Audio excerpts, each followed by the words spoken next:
Hi there, let's continue to learn about Google Spreadsheets, and in that video we transform our columns to rows. If you have so many columns and you want to transform them in rows, you have to use function transpose. I create new sheet and write transpose. Google offered us to choose a range what we have to transform. For example, all this table. Enter.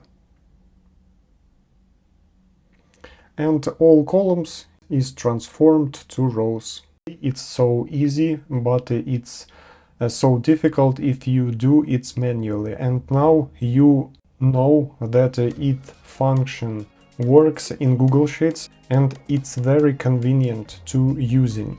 If you like to watch another video about Google Spreadsheets, go to the playlist what you see on your screen, thumbs up and subscribe to the channel if you like this video.